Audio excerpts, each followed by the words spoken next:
Welcome to another episode of literally the coolest podcast on the planet. With the coolest listeners on the planet. We have lunch with amazing people, and while they feed their face, we steal their sauce. Welcome to Lunch with the Cool Kids. Welcome.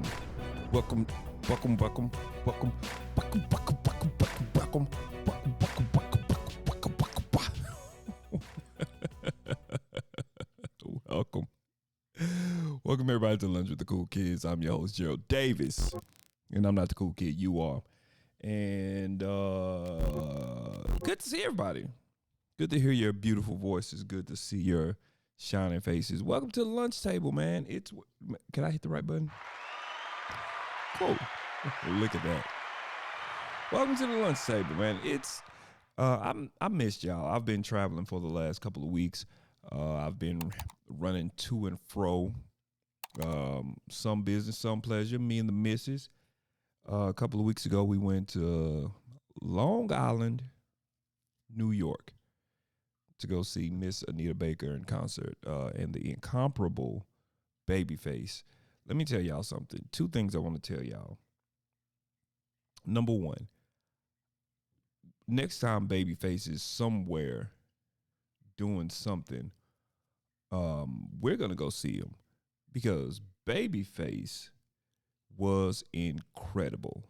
Y'all, when I tell you he was incredible, I mean he was incredible. And, I still don't know what's going on with the shiny suits and the glitter, because it's not just him. It's everybody. Everybody has, the shiny suit on. So I don't know. Because I stopped wearing suits a while ago, probably post-pandemic. And, I'll throw it on if the occasion commands it. But most of the time, the occasion don't command it. So, and then, my church that I attend, which I love going there, and we'll talk about just church in general on this episode. So relax, we're getting there. But generally, it's a you ain't got to do a suit thing. So yeah, man, I'll let that go. I'll let that go. Maybe we'll have a conversation about it one day. But for right now, I don't need a suit to get taken to the king, as Tamla Man says. So it was a shiny suit, and he had background, and he wrote so many songs, and he went through a whole bunch. I didn't know he wrote, was it Don't Be Cruel? I think it was Don't Be Cruel. And it was just a bunch of Bobby Brown songs and a bunch of other people that I didn't know songs and a whole bunch of other people's songs. And he basically wrote my childhood.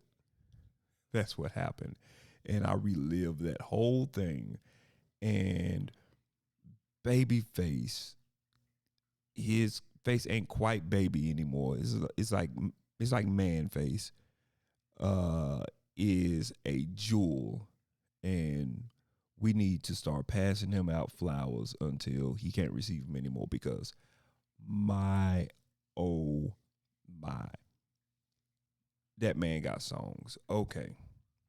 So apparently the one that we went and saw was the one after the scuff with Babyface, Manface, and Miss Baker. Mrs. Baker, is she married? Is Baker her married name or her maiden name? I don't know. As long as I know, she's been Anita Baker. For all I know, she's really Anita Foster. I have no idea. But I guess she's Baker. I don't know. So when she was receiving her Lifetime Awards, wasn't she sitting next to somebody? Was that her beau? Was that her husband? Who was it? I don't know. I don't know a lot of details about Mrs. Anita Baker. But what I do know is that she wasn't feeling Babyface apparently one night. So Babyface put out this whole thing, and he was like, hey, Mrs. Baker didn't want me to go out, so sorry, y'all. She wanted more time. So yeah, so I guess the one that was before the one that we saw. So when we came, I guess they had already made up, and he came out, and I could have went home after his set. It was incredible, and I'm not gonna spoil it for y'all, but y'all probably not gonna go. So that's why y'all listening.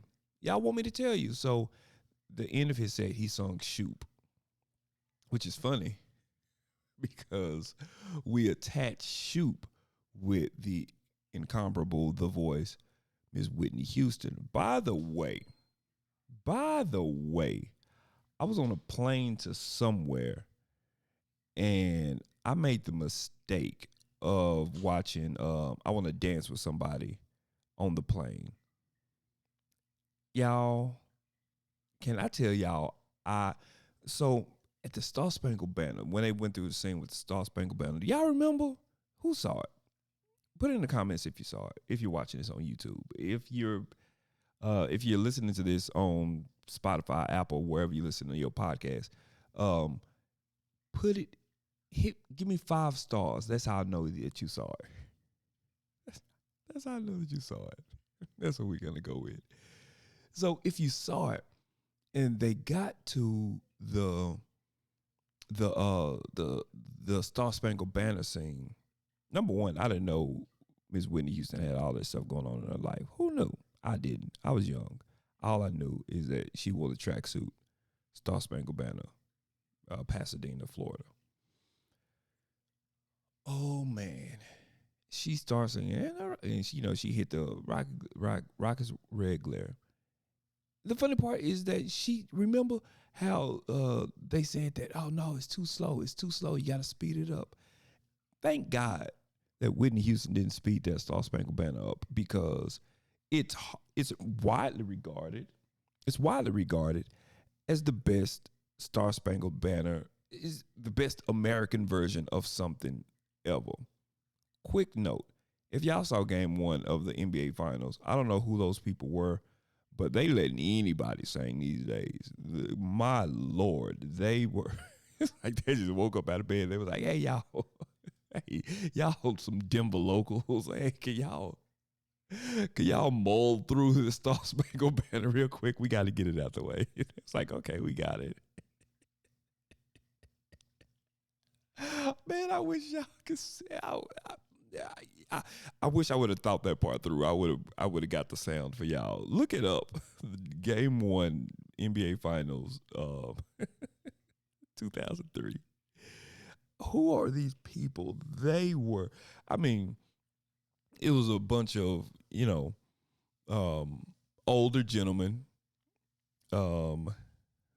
They were not black. They were, look, I'm gonna just say it. It's late. It was some old white guys, middle-aged white guys. Just had a t-shirt on, some jeans that went in iron, and they're just like, oh, say, can you see by the it wasn't no harmony. It wasn't no who was in charge of picking the talent for game 1? My Lord. They could have got Sierra to do it. She's in Denver. Sierra, do game 2. My Lord, because holy moly. So I'm watching so she's singing the Star Spangled Banner, and like I noticed, I'm like, my throat started getting a little tight. Oh man, the air must be getting thin up here. And yeah, you feel that buzz in your nose, and like, I'm like, oh my, am I about to start crying on this plane? I think I'm about to start crying on this plane, thinking about this Star Spangled Banner. Mrs. Whitney Houston. Whitney Elizabeth, is that her middle name? I think it's Elizabeth. Oh man, it was so good, and it was so sad, man. So shout out to Whitney Houston, man. Shout out to Whitney Houston.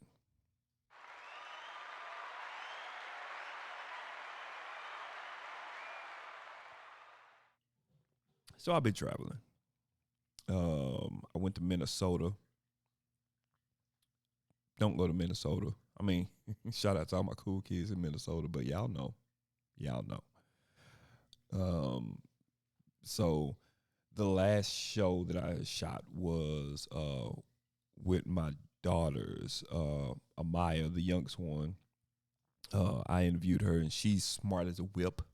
And Aaliyah, my middle one, oh my Lord, she interviewed me, and my Lord, if you get a chance, you should record yourself talking to your child, because I'm pretty sure I'm gonna watch that back at least 5 or 6 times, like in a lifetime. Like when she gets married, I'm probably gonna be watching that. You know what I mean? Like it was just beautiful, man. No, you know what? I take that back. I lied. That whole thing was a lie, because I recorded it, but I did something happened. I'm not gonna blame me because I don't make mistakes, but somehow the audio recorded, but the video didn't, and it just ate me up inside. It broke my little heart, cool kids. So we're gonna so it was too good just to scrap it. So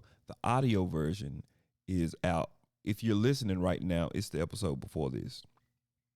Thoughts from a whatever, my daughter, perspectives from a daughter, whatever it's called. I don't know. Let me look it up.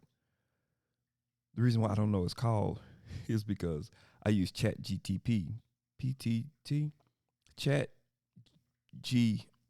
No. I'm gonna tell you, it's Chat GPT. I use that, and I said, "Hey, give me a good podcast title." Is that lazy? That's terrible. And yeah, okay. Through Her Eyes, Conversations with My Daughter. Is that a good title? I don't know. Chat GPT says it is. So it's there. I've been traveling, y'all. I'm gonna be traveling a little bit more. I do. So y'all know I'm a photographer. I do photographer free, and I do videography, and I have a W-2 job as well. So and then I have this wonderful podcast. So I do a lot. So this is now like photography season. So we're out of winter, aka cuffing season. So as you can guess, and we're coming out of cuffing season. Now I'm doing a lot of gender reveal parties. So it's getting busy. Let's call Amber.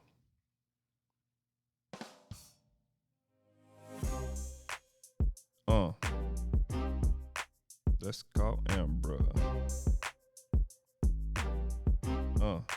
Will she pick up the phone? Who knows? Actually, I'm sure she won't. It's late. I'll say that. It's late. Let's see if we can get her though. Let's at least try.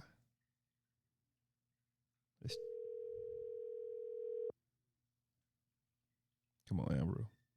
The world's dependent on you. They want to hear your voice. I think it's time. Ladies and gentlemen, that y'all hear it. One of the dearest people in my life. Your call has been forwarded to an automatic voice message system. 2. Won't be today. Oh, let's call Amber.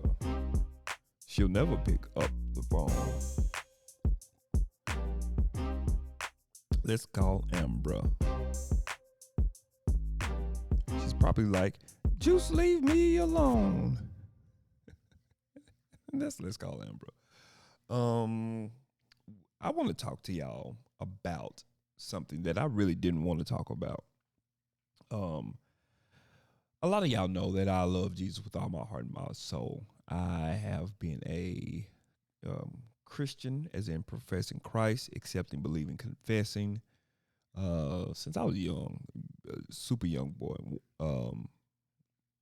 young, and bumps along the way. Sure, nobody told me that puberty was real, but we all went through it, learned a lot. But now here we are. So I love me some Jesus. For a very long time, I did gospel music, still do. um, to a degree. Was a worship leader, choir director. Did a lot. Did a lot. General man of God. So I am. I'm well entrenched in church life, church culture. A documentary came out. Lord, a documentary came out not too long ago. It's called "The Secrets of Hillsong," and I wanted to watch it because okay, so let me give you the timeline. So me and my lovely wife, whom y'all know and love, Danielle, we got married 2010. We got married July 2010, August 2010. We moved from Texas, went to San Diego. Went to San Diego. She served our wonderful country via the Navy. Um, a lot of great Navy stories. If next time she's on, try to convince her to give you a Navy story. A lot of good ones. So we joined this church. We joined this church, and had a great time at the church. Was there for 8 years. Met a lot of wonderful people. Did a lot of wonderful things. Touched a lot of souls. We moved to where we're currently living now, in the great state of Georgia. And yeah, life's been good. So in that time frame from 2010 2018, I was in San Diego, and the church that I was in, it was, for the lack of a better term, it was a contemporary Christian church. That so you got the black church, and uh, the Baptist, the Church of God of Christ, the black church, black Pentecostal church. Church of God of Christ is very interesting. I was born and raised Church of God of Christ, and we're an interesting bunch. Cannot join in, gotta be born in. My Lord, who wrote that? You know what I mean? So I'm sure there's a lot of coachy kids who got some war stories. So we've seen a lot. Went through non-denominational churches, and then the church we was in San Diego was a non-denominational church, but it had a lot of CCM like things. So right then okay, so real quick.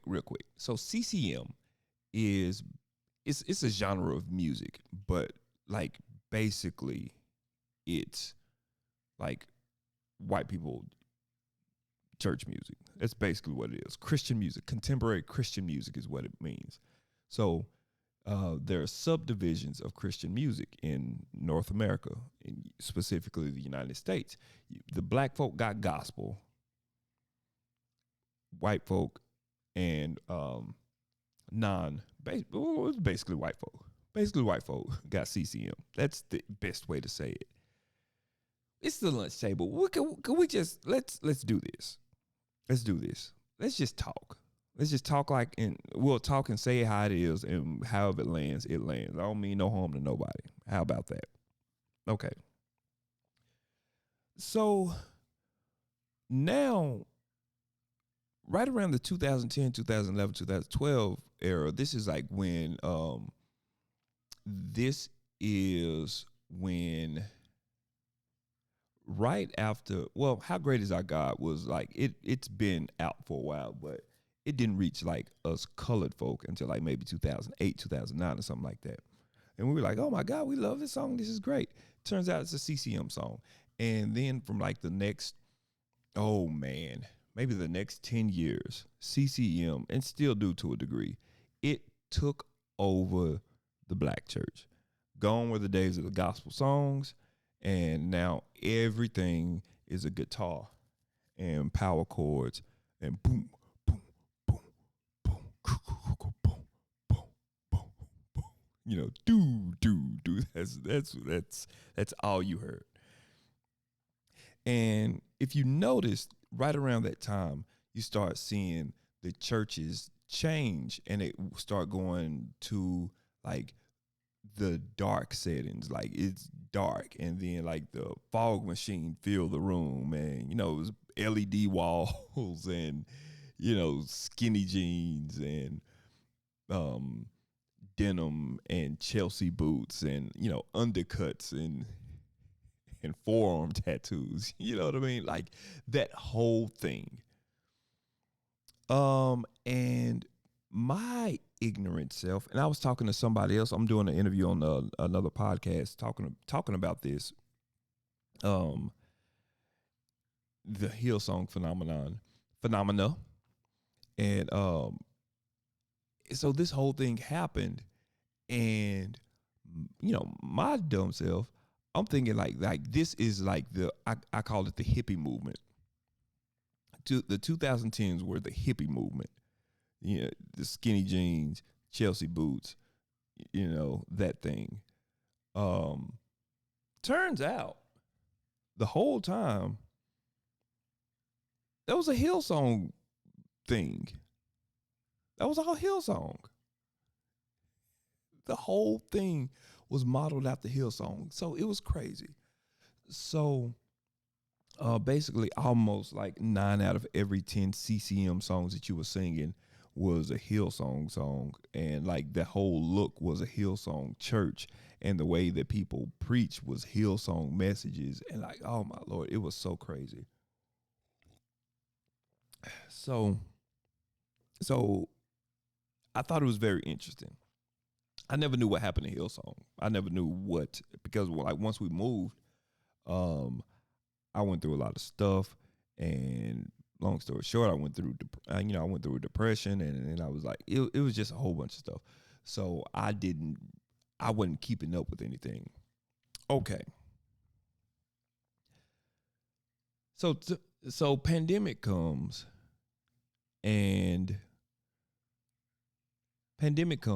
George Floyd happens, and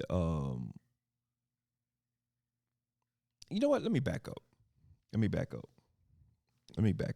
So I'm watching it. So I watched the Hillsong documentary. Oh, that's what I was going to say. Just so you know, just so I can prove to y'all that I did have my thought. I didn't lose my thought. So pandemic happens, George Floyd happens, everybody's going crazy. And then next thing you know, Carl Lentz is, who's a Hillsong pastor. He was Hillsong New York pastor. He caught up in an affair. So it was like, oh man, that's sad. But, pastors have affairs all the time. So, it wasn't like oh my God. But like they just Hillsong just threw him out to the pasture, and like it was crazy. Like, so that was a big deal. It was Carl Lentz, y'all remember, he was Justin Bieber's pastor. He was the celebrity pastor. He had the abs and stuff like that. It was crazy. Here we go. I said all that to say that 8-year span of my life, where I did, quote unquote, modern church, would turn out to be Hillsong church. That was a huge part of my life. It was a huge part of my life. So I was interested to see the secrets, because like I'm not really into like gossip like that, but I want to see. I want to see. They put it out, so I want to see. So I watched this 4-part documentary, and I could not turn it off. Hillsong had a lot going on.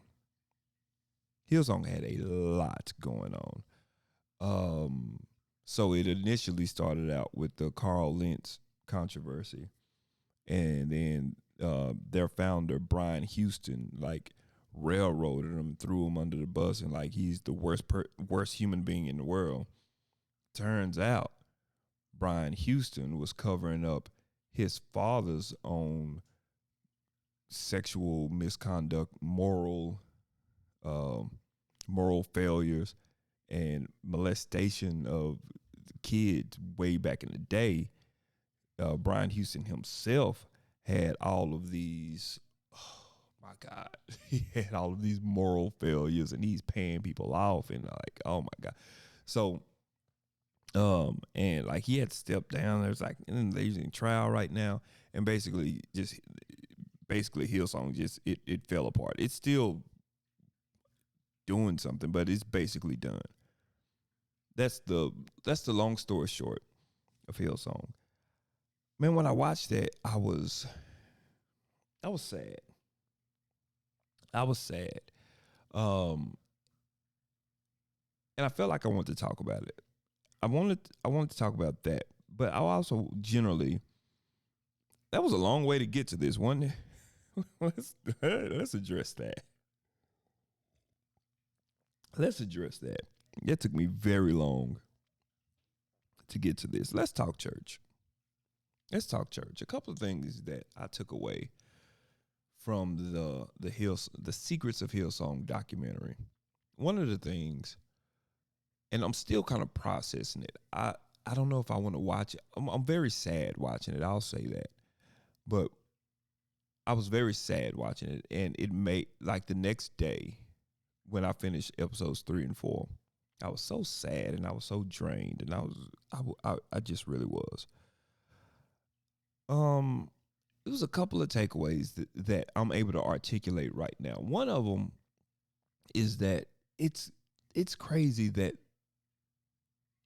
everybody during that time modeled their church off of Hillsong and their model, like welcome here and you belong here and your family and you're all of that stuff. You're safe and stuff like that. I'm telling you, even to this day, if you go to any storefront church that's, the warehouse, they exposed the ceiling and you got the pipes and the dark, all of that good stuff. It's still Hillsongy.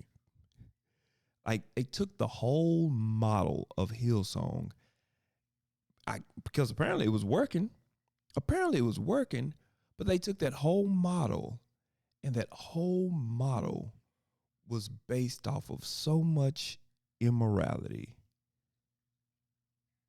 And almost every church, every quote unquote modern church in America based its model off of that. I've always been concerned about the church, the North American church, the Western Hemisphere church. I'll say that. I've always been concerned that sometimes I feel like that we've become so entrepreneurial, and I never say that word correct, that everything is marketing and everything is a business and everything is YouTube clips and everything is TikTok reels and everything is shorts. And, all of these things are these little bite-sized moments. All the musicians are going live. We're doing all of this stuff to show that, oh my God, my church is so cool.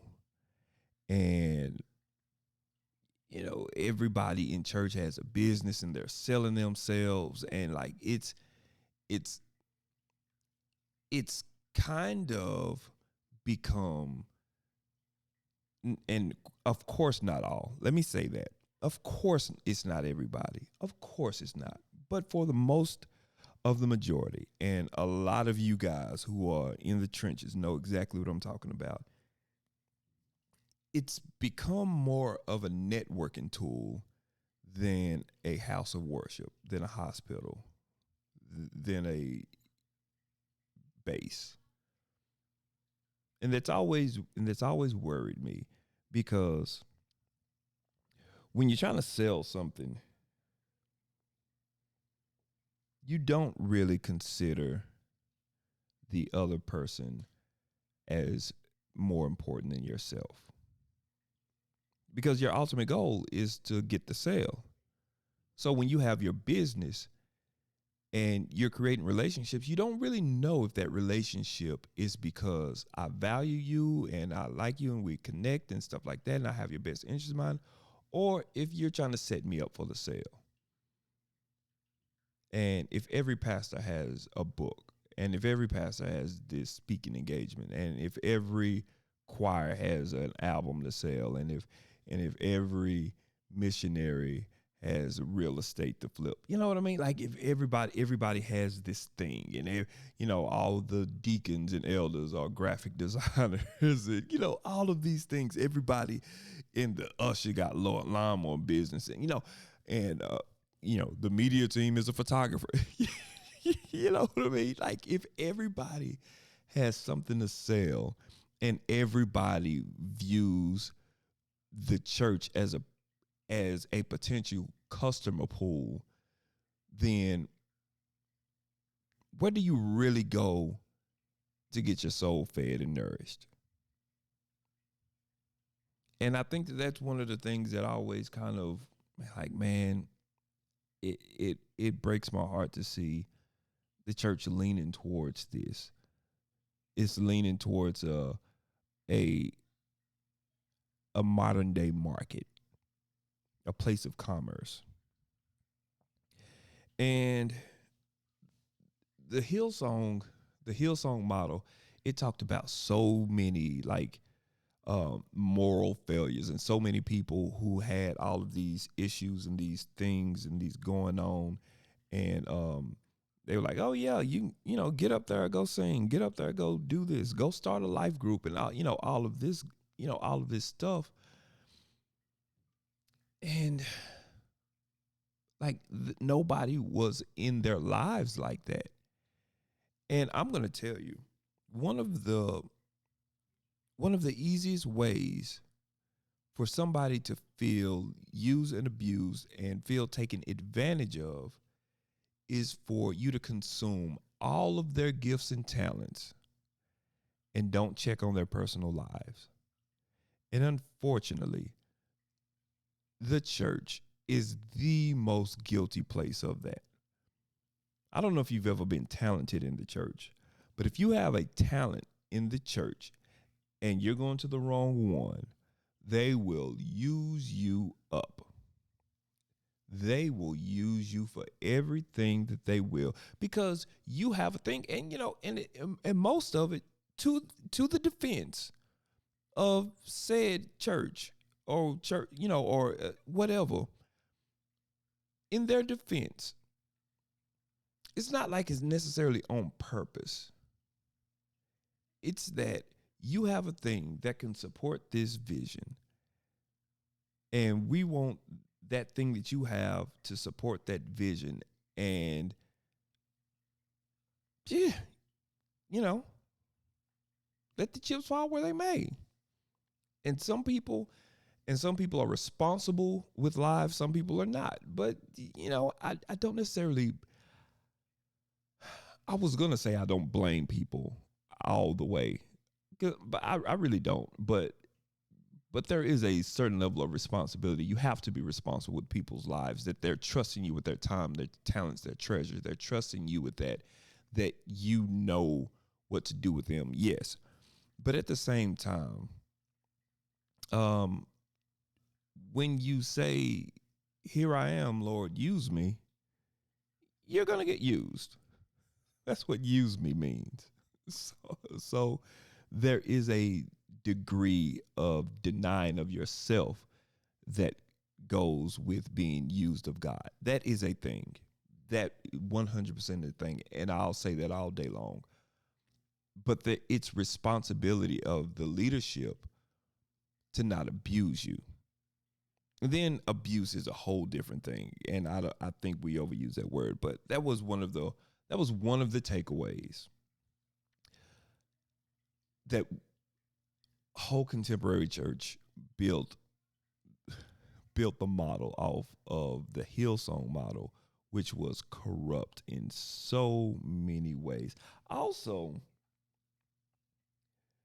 it made me incredibly sad for the people who volunteered there and who served there. Like, man, there was the stories. If y'all don't know, Hillsong music was a juggernaut. And I mean, like, the mutant in Burgundy who had the helmet on, who always ran through things. It was a juggernaut. It was like the number one album every week, and they release a new album every week. You know what I mean? Hillsong Music was the No Limit Records of contemporary Christian music. That's what it was.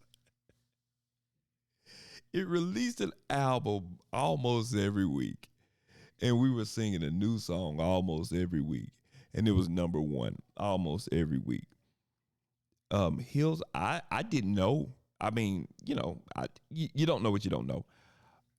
I didn't know that Hillsong was a church before I knew that Hillsong was music. I saw Hillsong was music. I was like, oh, go figure. It's a church. And then, it's brilliant marketing to make music that changed the whole, could we say, global church worship scene. And then like, oh yeah, this is our church. Go figure. So Hillsong Music was a juggernaut. Like the musicians on there who was talking about like, man, we worked, 10, 12-hour days and we didn't get paid anything, or we got paid very little, or, all of this stuff. And they were given, I'm sure, no, I was about to say that I'm sure that they were, they saw the mission and they believed in the mission and the vision and stuff like that, and they were happy to be a part of it. I'm sure that was a thing, but let's keep it a buck, y'all. In the church, and y'all not gonna like me saying this, I don't care. This is a lunch table. In the church, there are more than a few musicians. I mean, is number one, it's kind of just a gig to them. Number two, it's their place to be relevant. It is. And one thing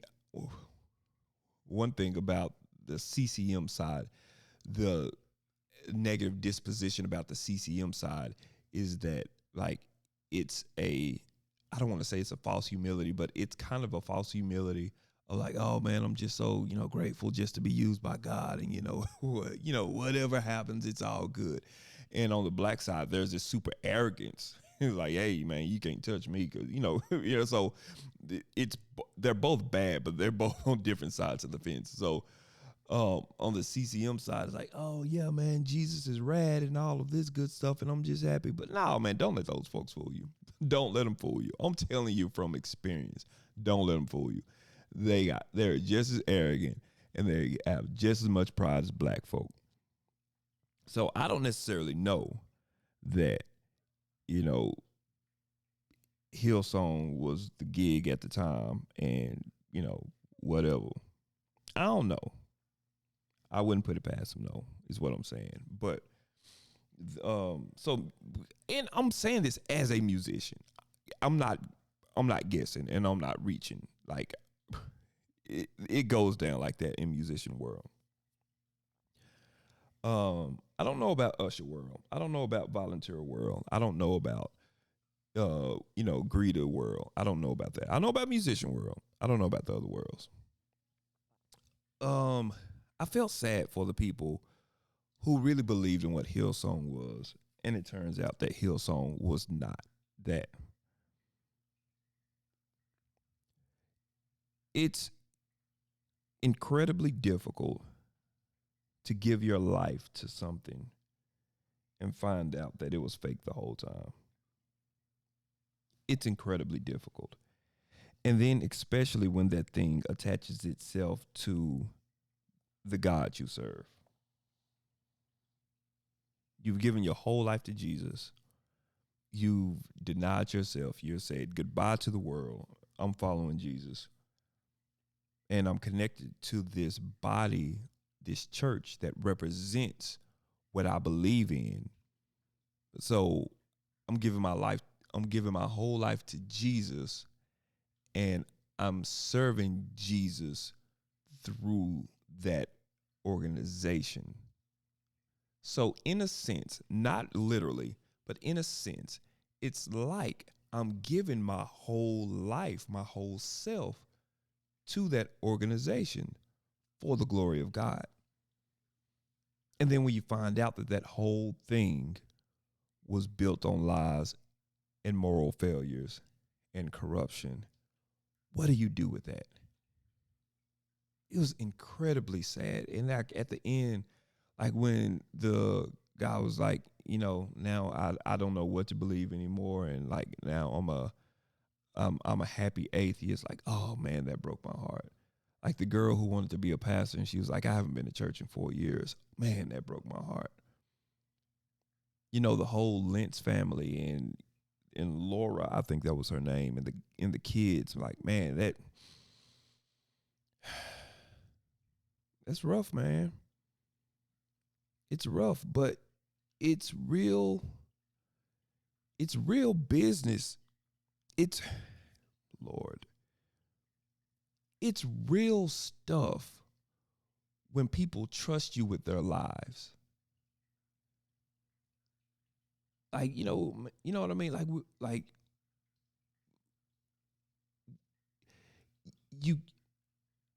you're held to a high responsibility when people say, I'm putting my life in your hands. On the flip side, that's why you shouldn't put your life in people's hands. Like, you should follow Jesus and be a part of a great church, but don't give your whole life to that church. Because if that church is Hillsong, then you're in trouble. You know what I mean? Like, but I felt so sad for them.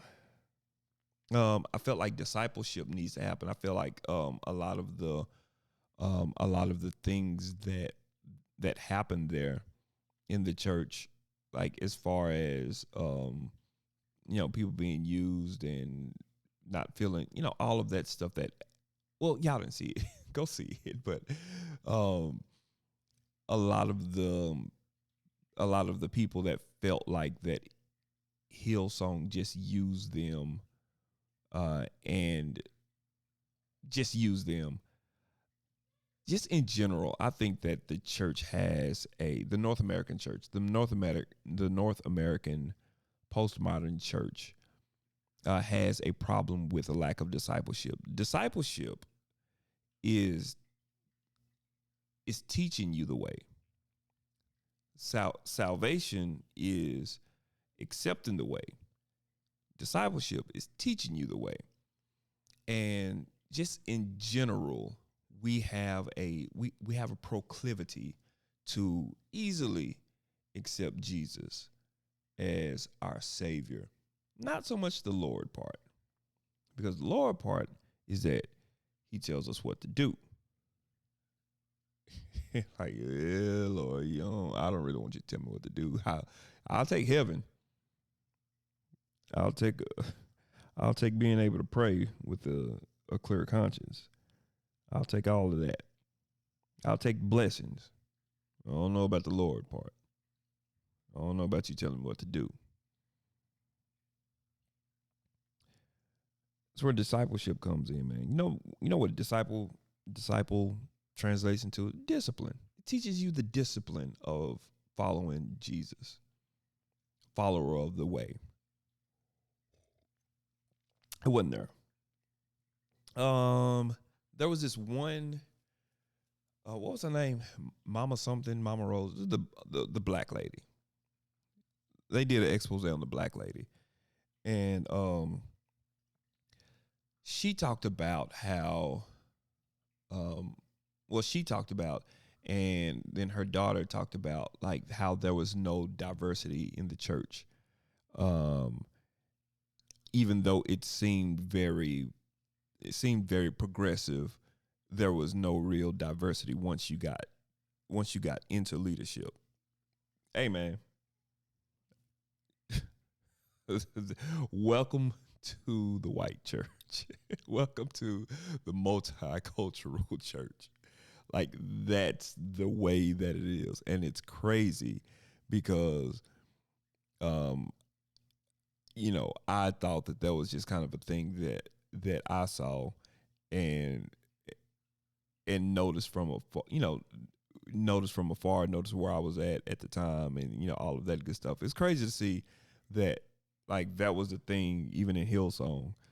And I have a lot of friends who will say the exact same thing. You know what I mean? Like, it's crazy. The truth is, at least my version, at least my perspective of the truth. The truth is, and I really didn't know this. Let me say this. I was so, I'm not going to say ignorant. I'm not going to say that. I was so naive in my formative years, growing up, that I didn't know that the American church was largely a conservative party. For layman's terms, for the cool kids, was a whole bunch of white Republicans. I didn't know that. I didn't know because I grew up watching these guys on TBN, but I went to Church God of Christ, which is a super black church. So, and then back then, I was too young enough to know what what party issues were and what those talking points were and stuff like that. So I didn't know. And then when I get exposed to it, like, oh man, a lot of this stuff is political talking points. And a lot of this stuff, the lines are divided. We call it spiritual, but it's really party lines. Go figure. Go figure. So, no wonder it's not a lot of minority or diverse representation once it starts going into upper leadership. No wonder. Because what if you vote liberal? What if you vote Democrat? I'll tell you right now that most of them think that if you vote liberal, you're going to hell because you believe in abortion and same-sex marriage, which is a very broad stroke of the paintbrush. And what I've noticed, well, not what I've noticed, what I've learned as I've gotten older is that nothing, especially when it deals with politics, and your faith, nothing is very general. Things aren't that broad. Things are nuanced. And I can go into what I believe. I can go into what I believe spiritually. I can go into what I believe politically. I can go into how those things mesh together. But it really, it doesn't matter. If y'all want to talk about that, we can. It's no problem. But the bigger thing is that, I can see now that if this body is largely a hard right conservative body, and you're maybe not even super liberal, you're liberal, whatever, no, they're not gonna let you in. Of course not. Because they don't know what you're gonna say. They don't know what you're gonna say when you have that platform. It took me out. Do y'all know how long it took me to learn that? Like, oh, that's why. That's why. So yeah, the church is not going to be diverse. The issue that I have with that, and once again, I'm old enough and I've lived enough life and experienced enough life to know now that there's some things that you just ain't gonna change people's mind on. And I'm now more so of the idea that, yeah, we can talk spiritual principles over the pulpit, no problem. We probably shouldn't talk political because that's your preference. And you're going to always vote your preference. And if you take your preference, no matter how strongly you feel about it, if you take your preference and call that gospel, that's manipulation. And that's not fair to people who don't agree with you.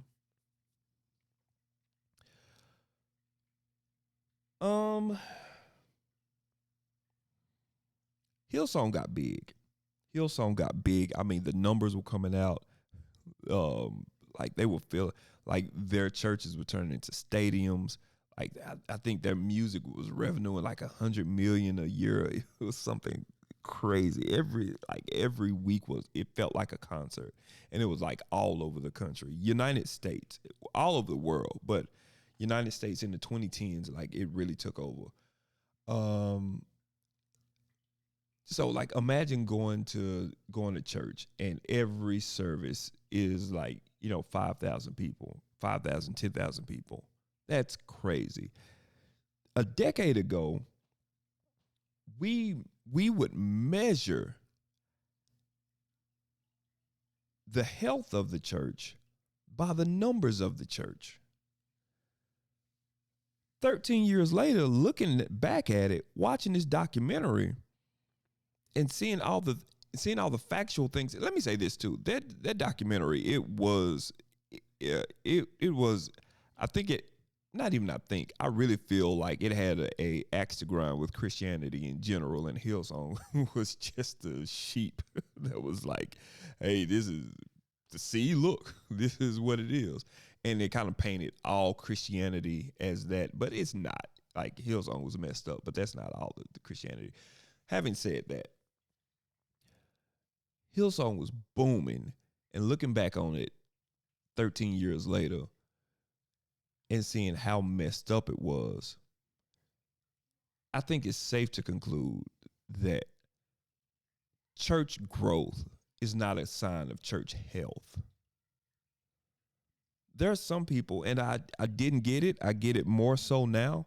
Some people, they're like, man, I will not go to a mega church. I will not go to a mega church. You get lost in a mega church, people corrupt in a mega church, and all of this stuff in the mega church. Like, I didn't get it then. I don't still totally agree with that, but I get it now. I get it now because people were flocking to all of these Hillsongs. It was called the seeker friendly movement. That's what it was called. Well, I guess it still is called. Because a lot of people ain't gave it up. But it would preach it was more so like a motivational message, like, oh, you can do it, it's all good. Jesus can help you, pay your bills, get to the next level, start your business, get a car, be healthy. People were flocking to this, but like to see now that the church was so large, and I mean, I'm sure that it had great messages. I'm sure that there was it was preaching Jesus and stuff like that. But like at its core, at its foundation, it was a money grab and a people grab. Church growth is not necessarily equal to church health. And I hope that Hillsong is a cautionary tale for churches that are booming and that are growing beyond what they can handle. Because when people start going to churches and like nobody knows their name, nobody talk to them, you know what I mean? Like they go in and they come out and nobody is in their lives, nobody's helping, nobody's praying with, stuff like that. That's something wrong. And if your church is that big where you're lost and you're not connected, then that church is too big or you're at the wrong place. Church needs to be a community. Church doesn't need to be a box that you check on Sunday. All right, I did my Jesus for the week. You know what I mean? Because otherwise, your faith will never grow. Your faith will never grow. And then when something happens and then nobody's there, now like it's the church's fault and you're all mad. And see, that's why I don't do church anyway. You know, that whole thing. But you were never connected. How would somebody know that you're hurt? You know what I mean? So that was the thing. I'm moving through them. Personally, like watching that and knowing that whole thing was corrupt. And that was a decade of my life. I mean, like the modern church movement, that whole thing, the Hillsong songs, the sound. Like, what do I do with that now? What do I do with that decade? What do I do with those songs? I love those songs. Like, I worship those songs. I wept to those songs. I was strengthened by those songs. What do you do with that now? And I know that God can use the message even though the messenger is corrupt. I understand that. But still, what do I do with that? Like, and I know that there's a whole generation that feels kind of like that. What do we do with that? It's like, I understand to a degree what the parishioners of Hillsong felt like when all of that stuff came out. It was like, okay, a lot of it was corrupt and manipulation, but it wasn't all that. What do I do with those parts? And I feel sorry for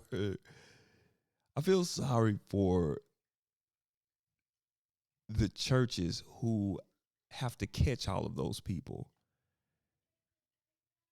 And like that's the church that has to be the one who rehab people from the gross mishandling of thousands of souls. Like, I'm more sympathetic now. Not even sympathetic. I'm more empathetic now to the people that are like, man, I don't deal with church no more. Like, all those people are corrupt. All those people are fake. Church. I used to, like, when people are like, oh, man, church. I'm like, oh, man, you just don't want to go. It's real. And when you give your whole life to something and you find out that people were playing with your life, it's hard to dive into somewhere else and pick up where you left off. I'll say it's hard. And also, it's easier just to not try again.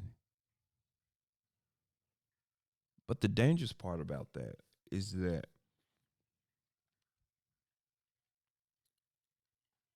and once again, I'm with you, but the hard part is that the church at its core was Jesus's design.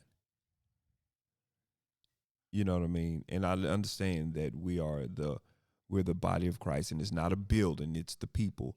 But once you disconnect yourself to the people, it's not going to be too much longer before you disconnect yourself to Jesus. And you're saying, no, that's not true. Mm, mm, mm. One of the surefire ways is that when all of your decisions, most of your decisions, is based off of yourself and benefits yourself, at that point, you've stopped following. And I'm not trying to bust you over the head with no rocks. I'm really not. I'm not judging you. I'm not, you know what I mean? I'm not. But as your friend, I'm telling you, that's what it is. And that's a truth that we all got to sit with. There was a time where I was just like, hey man, hey, hey, I'm gonna go to work and I'm gonna raise these kids. I'm gonna be this husband, and that's gonna be it. But when you're really called of God, you can't do that for too long. And my hope and my prayer is that, man, I hope,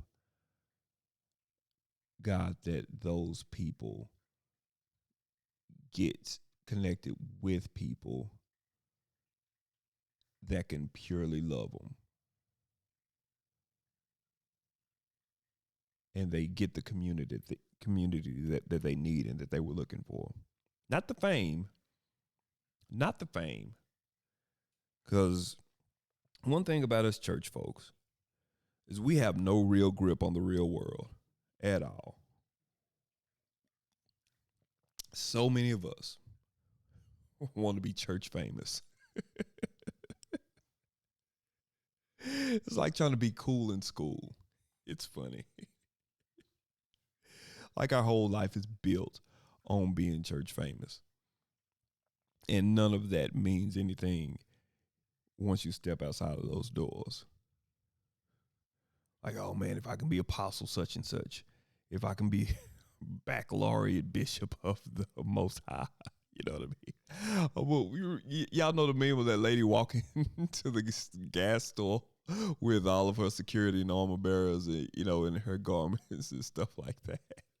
When you going to the gas station, don't nobody care that you bishop in the gas station. Give me these Starbursts and give me 10 on pump 3. But we build our whole lives to obtain this title that means nothing outside of those four walls.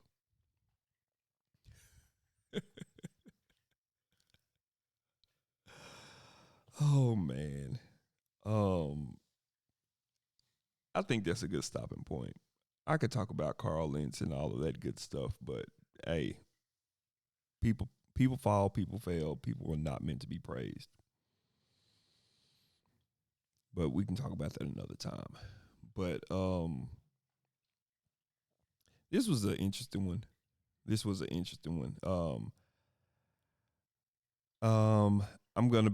I'm gonna be talking about this in a couple of different more times, but I just want to share, man. Like I saw it and it was just so hard. It was so hard to watch, and I was so sad the next day. Like partly because of the things I talked about, but mainly like, man, those people, all of those people. I'm no fool. There's a great majority of those people, they ain't never going to church again. And it's very possible that they'll never be connected to Jesus in an intimate way again because they were legitimately hurt by people who abused them. That's sad, man. That's sad.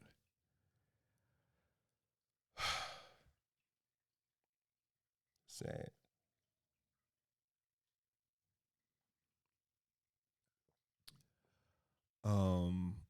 I'll leave you with this.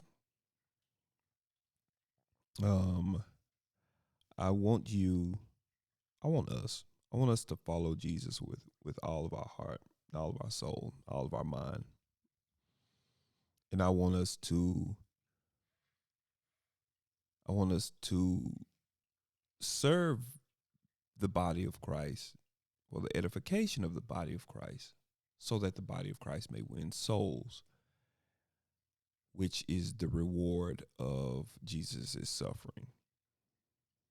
I do. I don't want us to chase a position or chase a title or chase church fame or like, man, I'm going to build my career in the church. So we're doing all of this stuff. So, we don't got to get a real job. You know what I mean? Like, oh man, let me reel it back in because some folks just want to be missionaries because they don't want to work. Lord, I've seen a lot. Find a church that teaches the word of God. Find a church that doesn't abuse you. If you feel abused, talk to somebody that you trust. Seek help.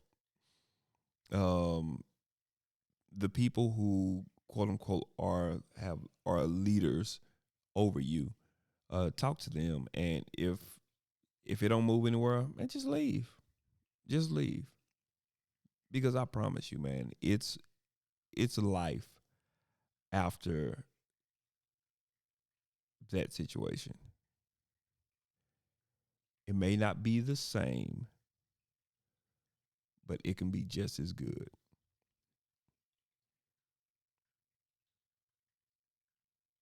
I think we'll leave it with that. Hey, y'all.